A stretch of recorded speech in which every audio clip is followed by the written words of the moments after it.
Welcome to Insight Arizona, the podcast of Blog for Arizona's grassroots media network. We're here today with Corinne Fisher, who is a comedian out in New York City. I don't know if you're peripatetic like most of your kind, but I guess based in New York City, right? Mm-hmm, mm-hmm. Yeah. And Corinne is joining us here today because she's doing a fundraising for Pima County Democratic Party here coming up real soon. Corinne, can you give us the details, a little bit about yourself and a little bit about the event?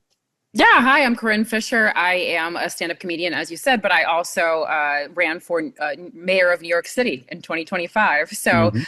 I have a lot of different experiences under my belt, and I will be hosting Pageant to the People this coming Saturday, February 21st at Club Congress in Tucson, Arizona, to raise funds for the Pima County Democratic Party. It's a new take on a town hall. We're trying to cure apathetic people who are apathetic to politics, which I think is a lot of people at this point.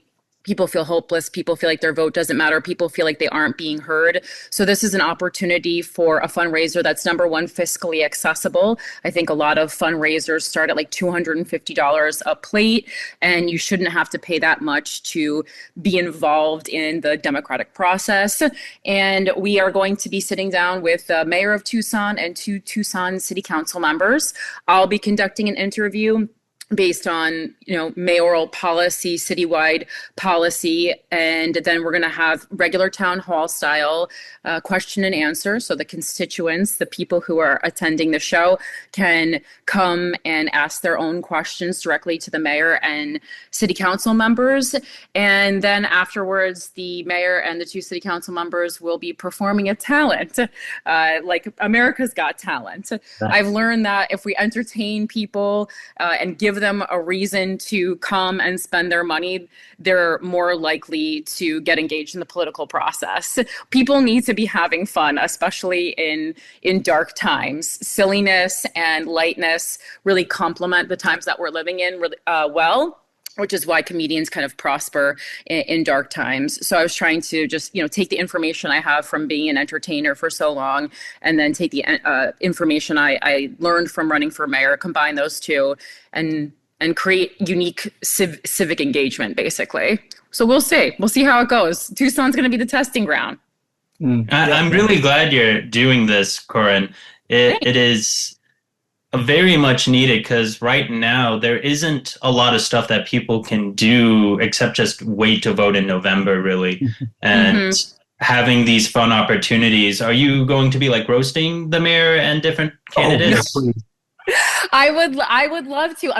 I'm not roasting it, but you know what? Maybe we will find out in the future that works. I was asking a lot by asking the mayor to show up with a talent right out of the gates. Someone, and also a mayor I've personally never met. So we're gonna tread a little more lightly in this one. But if it was New York City a couple years ago and Eric Adams was still the mayor, I would have 100% asked to roast. I think some mayors more in need of a roast than others. So we'll see how it goes, and we'll definitely be making tweaks based on audience reaction to this first pageant to the people.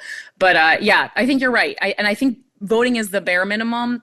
And people so often, when it's not a presidential election year, don't even show up to the polls when they're voting for mayor, when they're voting for these local positions. And then we, get into the pickles that we get in and feel really hopeless and like we don't have control over the situation when we do. it's true. In fact, you took a lot of control into your own hands recently with your New York City mayoral Democratic candidate challenge. You challenged Mondami and the others in the field for the nomination. I'm wondering what you took away from that experience that informs your views now.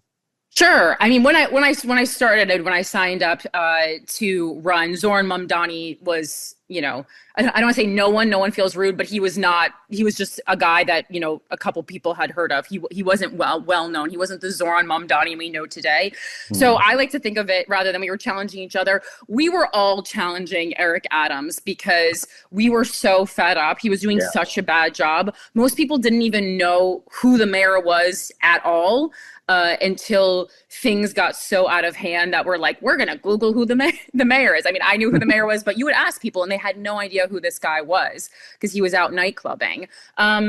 So, I mean, I had kind of announced, I've done a political podcast for over 5 years now, where I've been trying to bring the right and the left together, just find the truth and find a way that we can move forward as a country.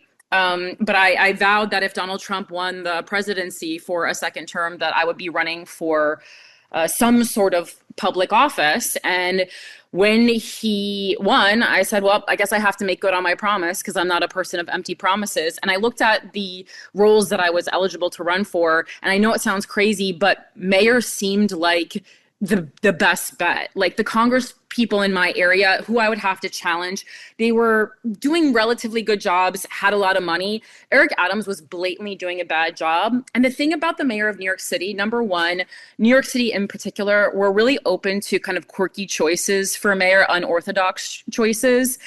And yeah. And like, secondly, someone from the entertainment business running for mayor is not the most preposterous idea, because the two main roles of the mayor, are to get people motivated and to be the face of the city.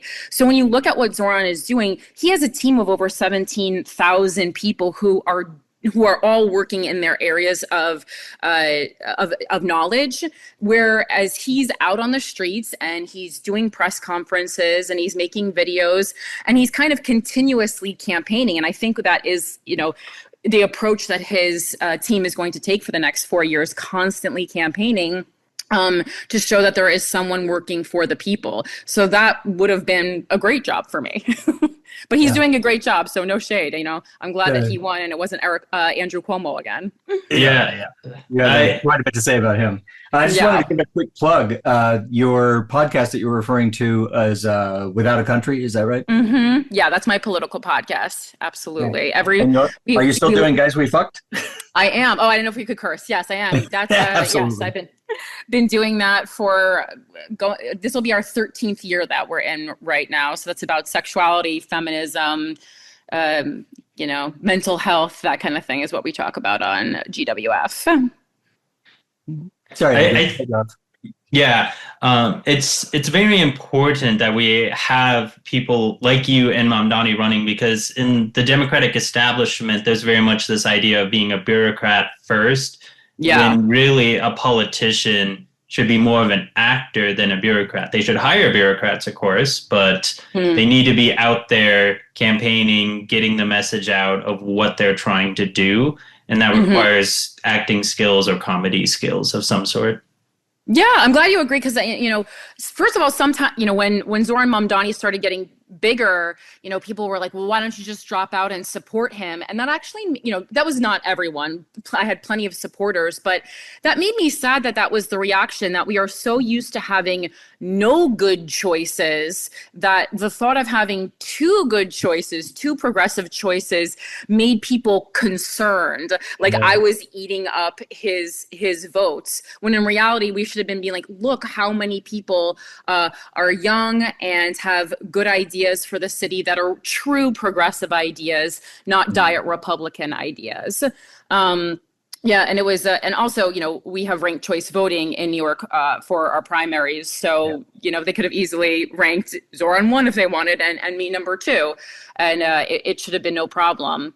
But yeah, I had a track record and have a track record of being able to get people motivated and engaged in their society. I've done it for years with things like sexual assault, domestic violence, those kind of issues. So, and I've also been in the public eye for a long time, which I think you kind of need to show that you have a track record of being trustworthy and being someone who is good on their word. Absolutely. As a result of this experience, have you had a change of mind of any sort about the structure and practices of the Democratic Party in these kind of contests, or just in general?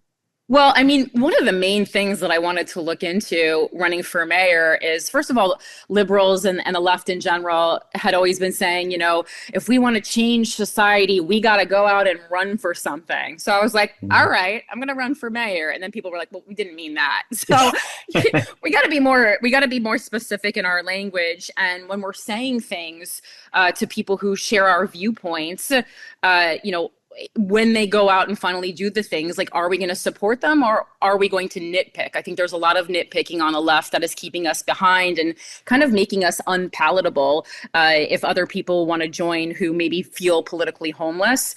And then secondly, it's like, the establishment Democrats definitely don't want anyone signing up to run. That's what ultimately they were able to find this tiny little issue on the cover page of my petitions to knock me off the ballot. Which, I mean, they went out of their way. And also, I mean, I'm not going to start accusing the Board of Elections of things here without a lawyer present. But I'm a lawyer, but I'm not yours. Yeah, I mean, they broke their own rules constantly. And then, they're supposed to basically, let you know. I'm trying to speak carefully. They're supposed to let you know by email that you have what's called a curable defect, which is like a tiny little issue, literally one number on one line on the cover sheet. They never let us know. And then all of a sudden I got a call from a journalist at Political one day being like, did you concede? And I'm like, I certainly did not concede. And then that went on, and I spent $15,000 fighting the Board of Elections in 2 courts. But, that's the main thing. I knew they weren't going to easily let me on the ballot. So I think that's still going to be a challenge. And then once I had to concede because of that, so many other people who had run for local offices in New York contacted me being like, oh my God, the same thing happened to me. So it should be pretty clear and easy, the things you need to do, especially if you're going out and getting 6,000 plus signatures from people. Like, the will of the people should be what is speaking when it comes to putting people on ballots. It should not be 5 people in an office who give unclear directions. I know it's different in other cities, but in the city of New York, the Board of Elections certainly prides itself on not answering questions to people who want to run for office. And I think that's really sad.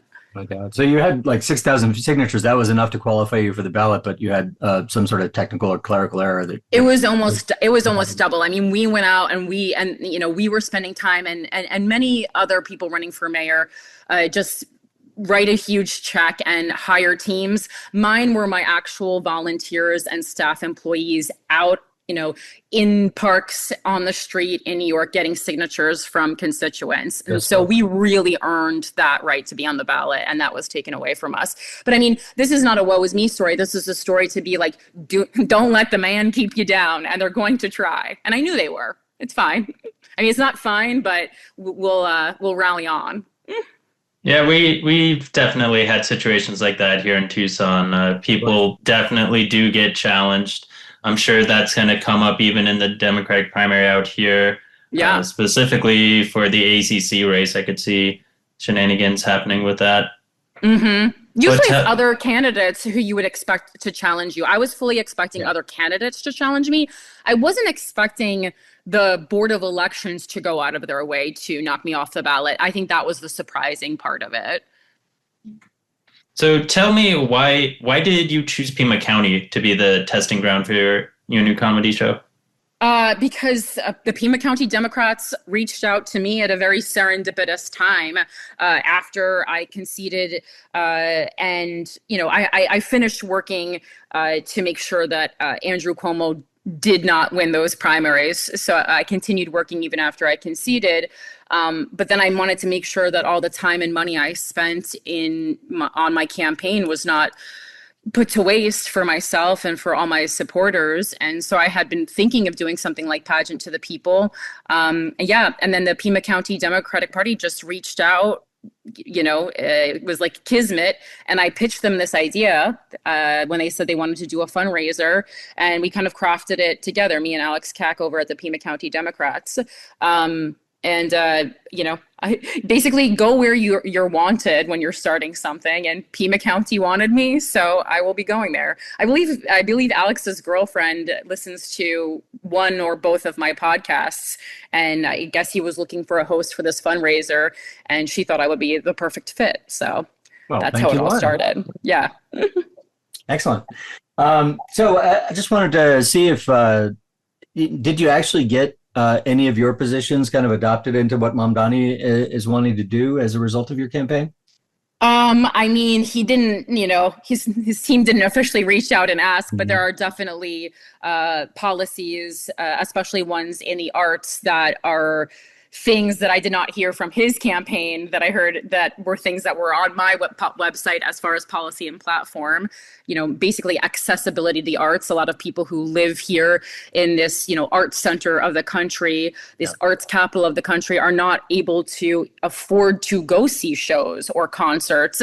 And so lower cost ticketing is something that he has definitely, brought into his administration. And that was a big policy point on my website. So that's one thing. And then, obviously there are things that we agreed on, things that we disagreed on, but that's the one that stands out as that was one of my core policy points. That's really good.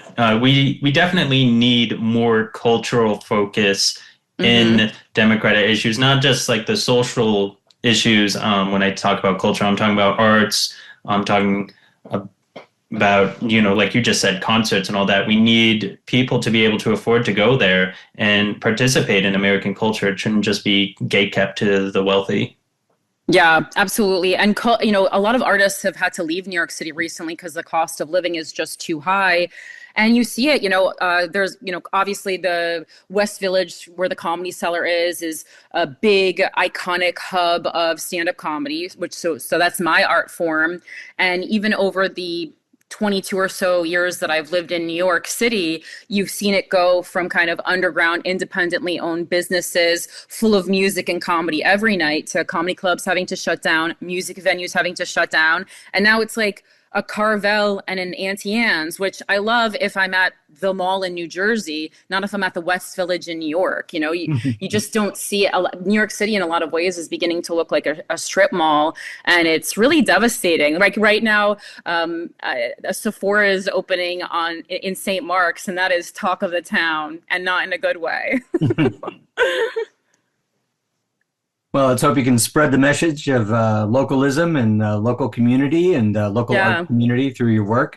Do you have anything else lined up in this regards, the pageant in any other cities or counties? And, would you be open to that if those availabilities, if that became available to you? Yeah, I'm super open to it. I was hoping, we're going to video all of this and put together a nice package to share on social media, and then obviously set up a way that other Democratic parties can reach out to contact me. And I'm not fundraising for Republicans, but I'm also not open to speaking to them. That's kind of who I am. I really want to bring everyone together and just get people politically involved. And at this event, we're going to also have things like when you come in, you can register to vote. You shouldn't feel ashamed if you're not registered to vote. We'll take anyone at any time who's ready. That is my messaging, very welcoming.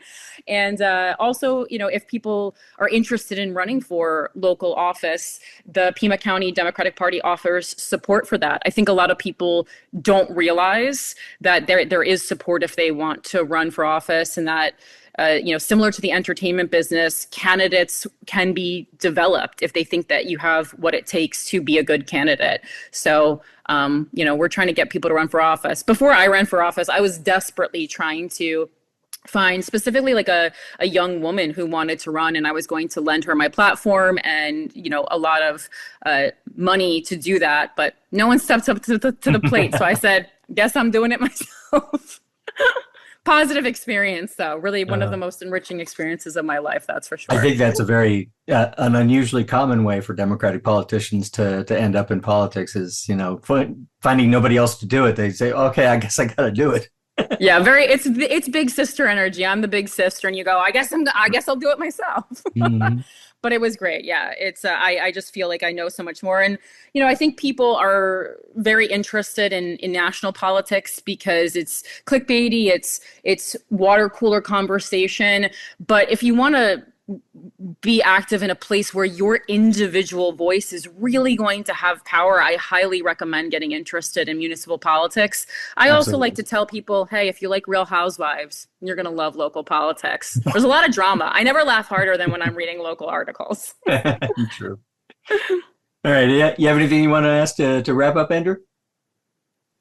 No, I think I am good. I'm glad you're coming out here, Corinne. I am waiting for the laughs at that meeting. Quite curious what the mayor's talent is going to be. I know. We're all on the edge of our seats. All righty. Well, thanks for joining us today. I really appreciate your time, Corinne. I know you're a busy woman, and we'll see you this weekend. Absolutely. See you this weekend. Thank you so much for your time. Thank you. Bye. Mike, can you give one more explanation of where we're meeting? Or where the event is? Yeah, go ahead, Corinne.